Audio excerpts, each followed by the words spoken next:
You ready? Okay. Hi. Good evening. I'm Philip White, here to represent White Feather Counsel of Men, and my co-host. Warren Hammonds. Nice to be here. Thanks, Phil. And we are so happy to be sharing with you today the topic we have chose. But before we get into that particular topic, we hear those of us that call Richmond, Virginia, the vicinity of where we live. You know, it's kind of surrounded by counties: Henrico County, Chesterfield County, Ashland. But when we say Richmond, Virginia, we all commute and share that space. And yesterday, we had, which probably is going on all over the country, a high school graduation. And in the midst of that graduation, when one school was exiting the building and another school was entering to start their exercises for graduation of their students, a gunfire erupted, and it resulted in death of several people. There were some other young people hospitalized with critical injuries. It was just a horrible event. And this has been a first when we talk about mass shooting in America. Well, it's at our doorstep. This is the first time that it's now at the Richmond area for its citizens' doorstep.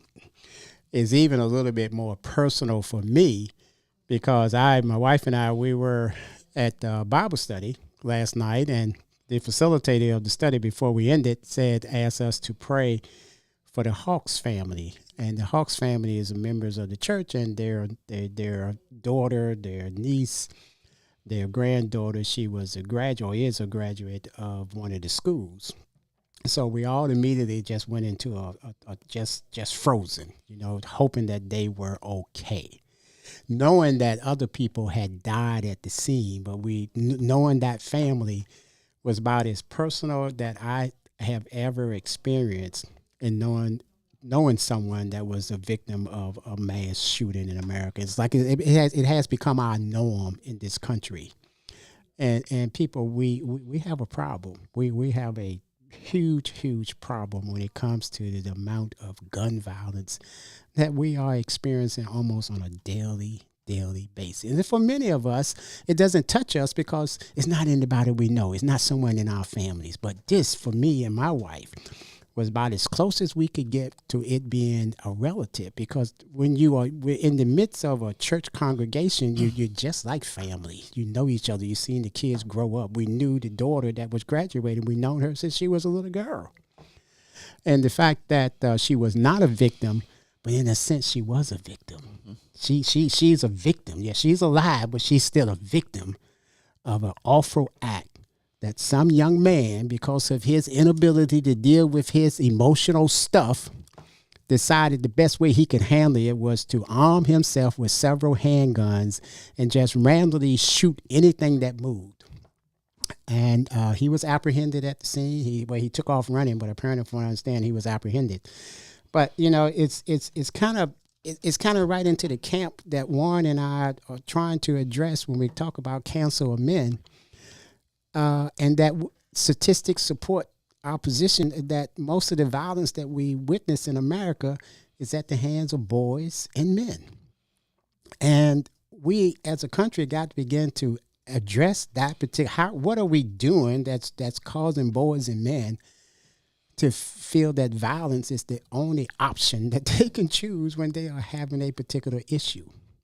So I'm going to leave it there, but we couldn't start this session without sharing that, mass killings in America is now at our doorstep. And the young lady that I know, she didn't get killed. But as Warren and I was discussing en route here today, that she would never be able to think about her high school graduation in a fond way. She would never be able to do that. And that's the injury that will stay with everybody that was there. And it's sad. And then at some point, I don't know, our political leaders, our church leaders, all of us, this is a campaign where all of us got to be able to say, we can do better. We have to do better to address this amount of violence that we're dealing with on a daily basis. And we'll leave it right there. Thank you.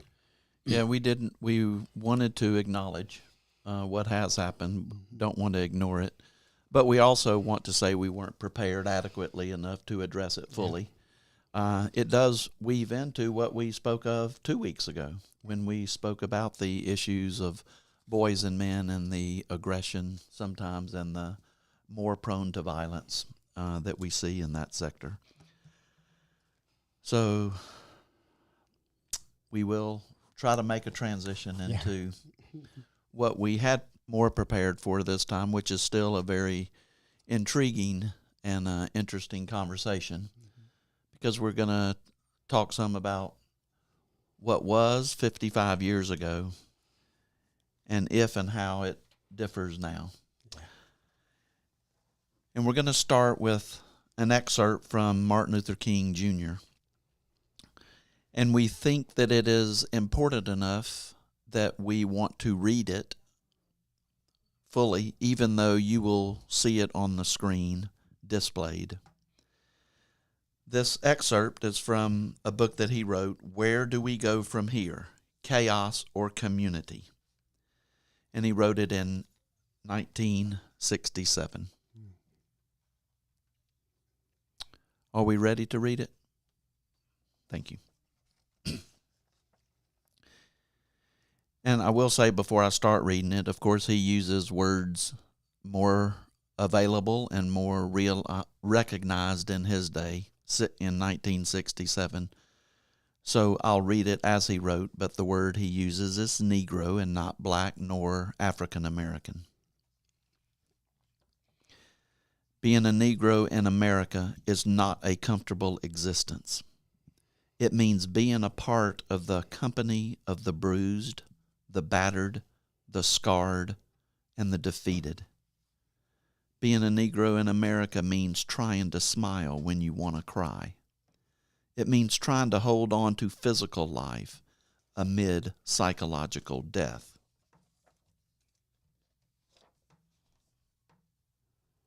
It means the pain of watching your children grow up with clouds of inferiority in their mental skies. It means having your legs cut off and then being condemned for being a cripple. It means seeing your mother and father spiritually murdered by the sting and arrows of daily exploitation. And then being hated for being an orphan. Being a Negro in America means being harried by day and haunted by night by a nagging sense of nobodiness and constantly fighting to be saved from the poison of bitterness. It means the ache and anguish of living in so many situations where hopes unborn have died. Some hard and difficult words to read. The title of this session tonight is simply 6723, meaning the years that we just read about and now that we live in. Sort of some comparison. That's 55 years ago when he wrote those words. And it's sort of sad to say that probably not much has changed as to the way part of our society, the African American community, might feel. So we're here to deal with some of that tonight. Right. How has it changed? If it's changed since 67, why hasn't it changed? What are the challenges? How can we move that needle more than we have thus far? So I'll leave it at that sort of comprehensive. That's why we're here. Do you want to say a few words next, Phil? Yeah, it's sad. It really saddens me that we always find ourselves being navigated back towards a sense of hopelessness in this country. We have moments of pure adulation and moments of complete sense of privilege and freedoms, and there's so much wealth and opportunities in America, but it's like a mixed puzzle where we can't put it together because there's so many splintered pieces that is rooted in hate and fear. And when those two behaviors kind of raise their ugly heads, it can paralyze everybody, paralyze us all. Um, and I was telling Warren the other day that I was having some conversations with some friends about on Mother's Day, there were a bunch of men in Washington, D.C. marching for their rights, I guess. I don't know what the purpose. It was something to do with white males feeling a sense of a sense of trying to capture or try to, I guess, make it great again, whatever that means for them. And they were marching in the Capitol. And that was kind of comical, but one of the things that were real confusing about these men that believe in their cause for them to mobilize and have this march on Mother's Day in Washington, D.C., that they were completely covered in masks and sunglasses and big sun hats. I mean, they were totally covered, their whole upper body, all over their heads, their eyes, their face, eyeglasses, totally covered. And it was kind of comical in a way, is if you feel so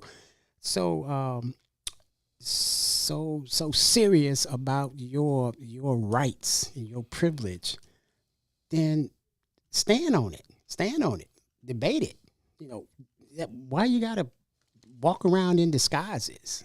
Just that was kind of confusing to me to understand this group of men, and it was basically all white men that was doing this. But the flip side of that is, well, that's what they used to do maybe 55 years ago, when they were riding horses at night and putting sheeps over their heads. So now this is just a model version of that. Wow. I don't know. But it's just interesting that these groups seem to have finding a more permanent place in our culture. And I think the government is doing the best it can to try to at least recognize it, that domestic terrorism is an issue, and how it can be addressed is going to require all of us to just be aware, be educated, and try to do what we can to address that particular issue. I wanted to share a bit about how this excerpt sort of impacted me, what I felt as I read it. Because, I could read through this that he's writing because it mattered that he was black. I've never wakened up thinking that my race even matters because I'm white. I don't think about that. I've never felt like I'm in an uncomfortable existence because I'm white. I have never felt bruised and defeated because I'm white. I've never felt exploited because I'm white. I've never felt a nagging sense of nobodiness because I'm white. I've never had that ache and anguish of hopes unborn dying simply because of the color of my skin. So I live in a different world, and I think part of moving that needle is to really come to grips with how different that is and why that is still it. I mean, he totally speaks of systemic racism and institutional racism that permeates the society in 67. And I wish we could have gotten a little farther along in this 55 years to 23. And I'll share a personal story from my work. I think I shared it with you a couple of days ago. I work in a nonprofit organization, Hunger Relief. We see a lot of individuals coming in and out volunteering. And we have this real jovial volunteer. He's now since left. He was in the military base close to us and has now been deployed somewhere else. His name is TJ, African American, serving our nation. Very jovial, wonderful person to work with. And he came to work distribution one evening, and like I greet many of our volunteers, "Hello, TJ, how's it going today?" Mm-hmm. And he quickly just responded, "Well, I'm just trying to live life without fear as a black man." And he left it at that.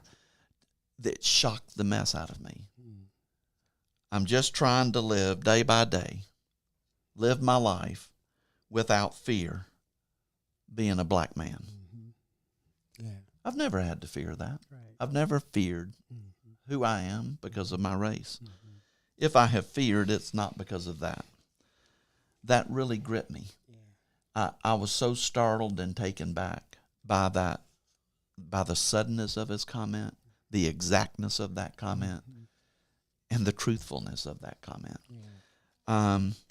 In preparation for tonight, and I do want to know how it has changed. I'm going to throw it back to you in just a moment, but I want a few minutes just to share some things about how it still seems like it hasn't changed very much, statistically speaking. So I don't want to get burdened down with a lot of stats, but they are important. And this main article that I have read really starts the distribution, the inequities, the disparities of races from childbirth on.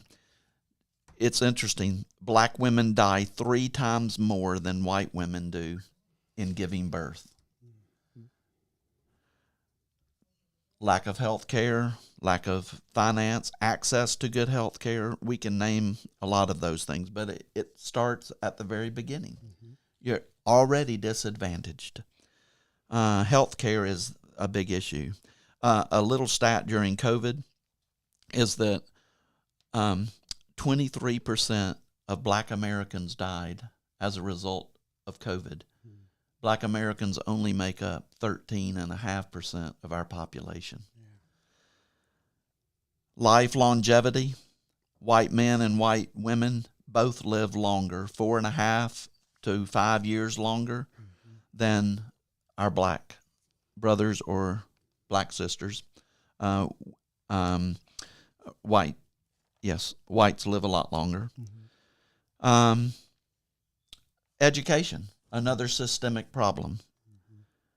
Blacks are 6 times more likely to be suspended from school than whites. Mm-hmm. College graduates, whites graduate 24% greater than the African American male culture or population. Mm-hmm. Dropout rates were astonishing. Dropout rates of high school, 18% black and only 7% white. That's more than double. More than double the number of the percentage of blacks drop out than whites. Again, just at a disadvantage from childhood as you go up. Income, we know there's a difference. House ownership, it's almost 50% difference of home ownership. That many more white households than African American ownership households. Income, very disparate. The median income, $28,000 difference between the races. Just makes no sense. The justice system is incredibly seen disparities there. 2.5 times more likely to be incarcerated if you're a black man than a white man. So it's not good news, and this is why we bring this to our attention. Washington, the leaders about the disparities there. Yeah. There's 3 black U.S. senators, and there's 13% black Americans. Now, it can't always be exactly the same, but you would think there would be at least closer to maybe 13, but there's not. One other category I'll just throw out. It's food insecurity. It's the world that I live in. In food insecurity, 1 out of 11 white people are considered food insecure. A little less than 10%. 1 out of every 5 African Americans are considered food insecure. Again, disadvantaged, lower income, systems to fight and struggle against. So we didn't want to get boggled down with stats, but we did need to sort of prove our point that there might still be a sense of nobodiness. There might still be a bruised and battered and scarred and defeated part of our population. So I'll leave it at that for now and let you tag on to some of these aspects. That's what struck me. There was a post in Facebook. I have this Facebook account, and this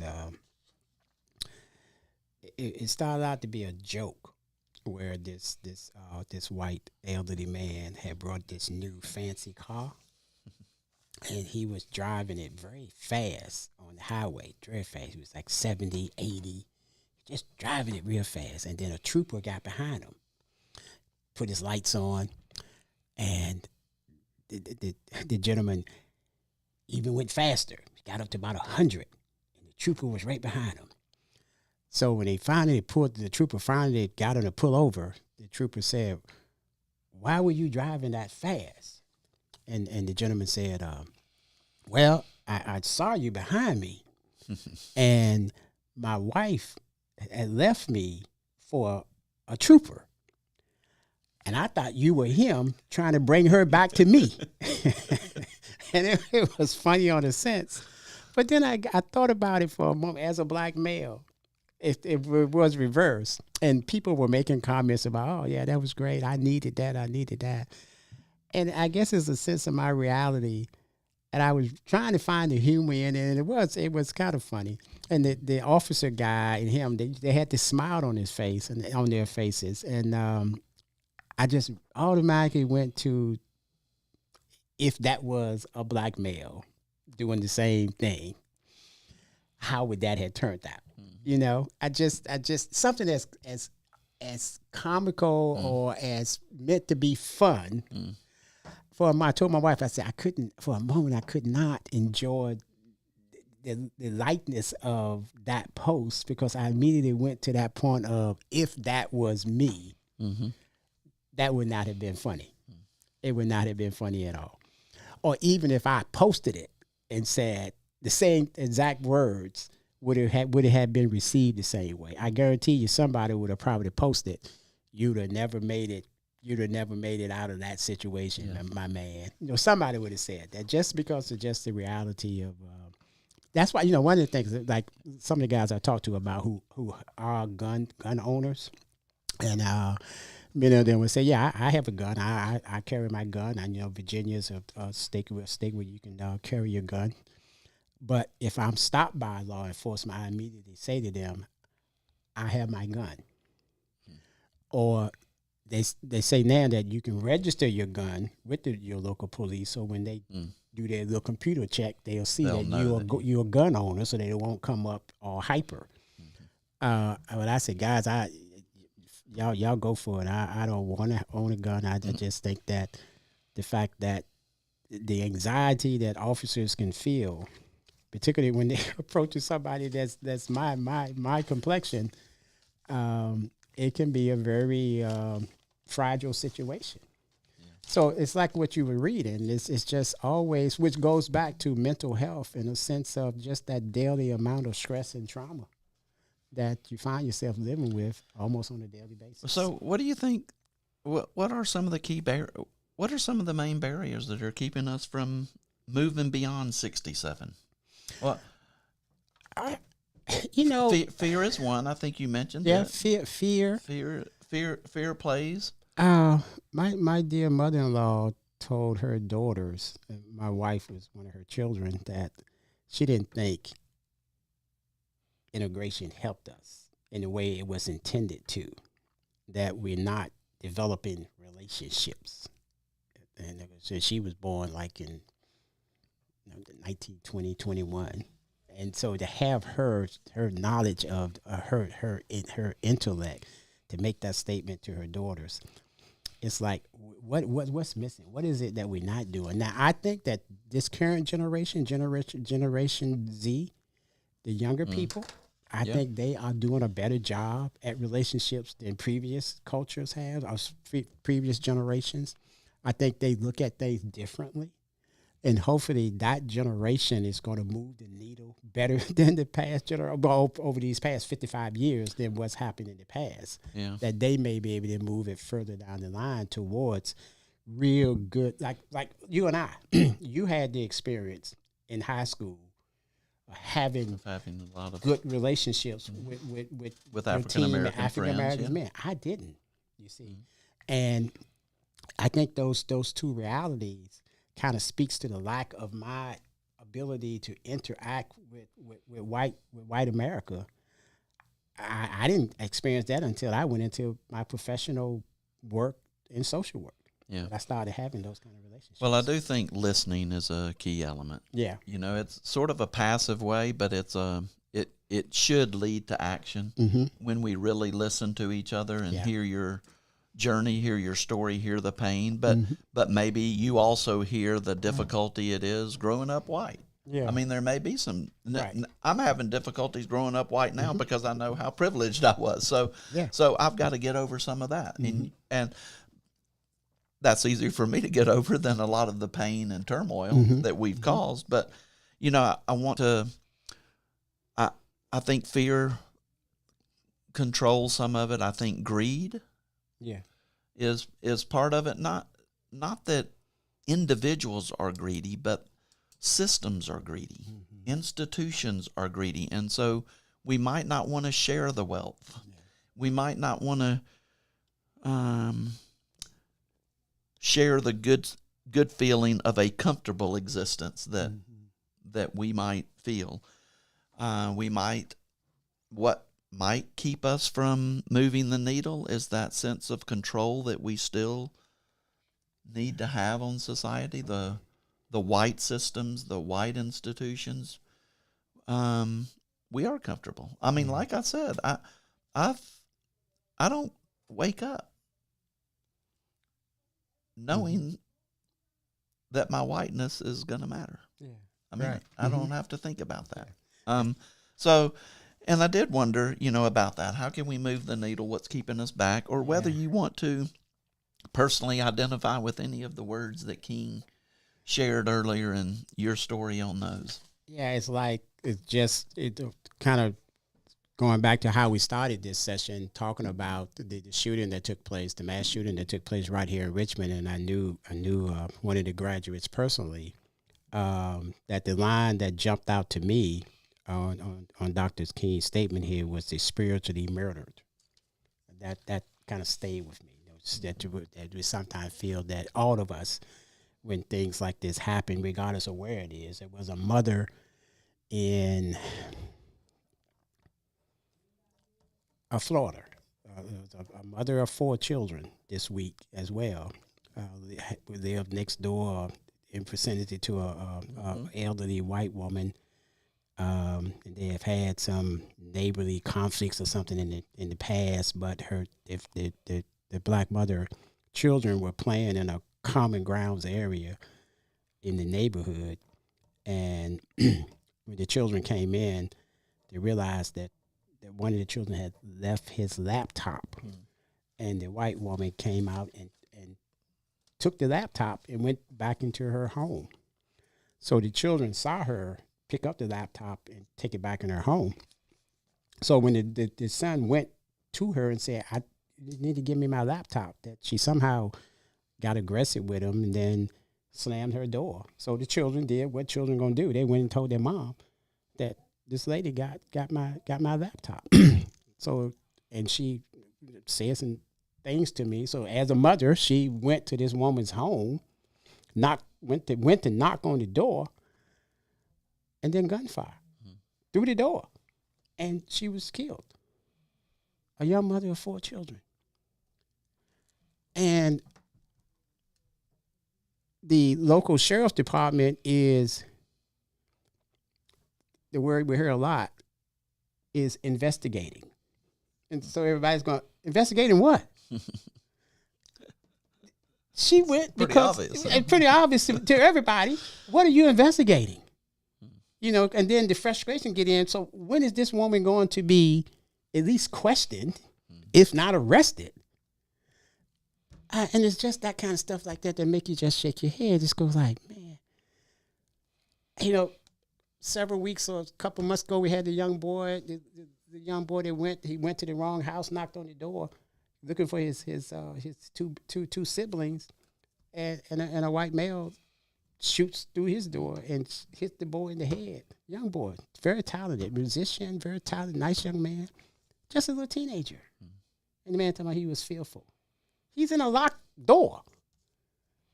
And it's just like, you know, and again, the same stuff. Then they did, it's just on and on and on. The young man in New York on the subway, choked to death. For what? For what? What was he doing? He was known to be, he danced, all that stuff. And it's just like, it's just one act after another that sometimes it just overwhelms you. Yeah. That you just like, at what point do we stop this kind of stuff? And it's obvious that our work is cut out for us. Yeah. We probably didn't move the needle much tonight, but we're already about out of time. I think you're going to wrap up in just a moment, but I wanted to end with a few thoughts from my end. I was struck by the end of Martin Luther King's excerpt that we read, dealing with hopes and dreams, dying there. Yeah. And wish that is part of the needle that can change. Most of my hopes and dreams in my life have been realized. I've been fortunate enough to be in a position to have my hopes and dreams realized. So I can't imagine what it's like from early on to have hopes unborn already dying. And then I'm reminded of King's a little bit more positive quote, that he hopes for the day when we are not judged by the color of our skin, but the content of our character. So let's look beyond. Maybe one day all of us can say what I'm saying. When I wake up in the morning, I don't have to think about the color of my skin. Yeah, that would be that would be great. You know, you've heard me say this before. If I was king for a day. Yeah. I had these fantasies if I was king for a day, just for a day. There would be several things I would change right away. That'd be my first act. I would have that sacred document we call the U.S. Constitution. I would have that revised in a lot of ways. I would have it revised because, you know, and then the Second Amendment, I would definitely eradicate that particular document, because I think that's a document that has confused a lot of people. When it was created to form militias and to arm people, and the people that were being armed, just white men, to deputize them to be bounty hunters for escaped slaves. Like Gordon. Again, another systems approach to control. To control. Rather than recognizing that everybody, and I think the whole sense of oppression is those that are doing the oppression always has to be concerned about the people you're oppressing. When would they react to it? Right. You know, will they rise up? Will they rise up? Yeah. You know, you keep kicking a dog, sooner or later, he's going to bite back. He's going to do something. He's going to run away. He's going to do something. No living creature is just going to stand around and be tortured or be punished, you know? So I think it's that combination.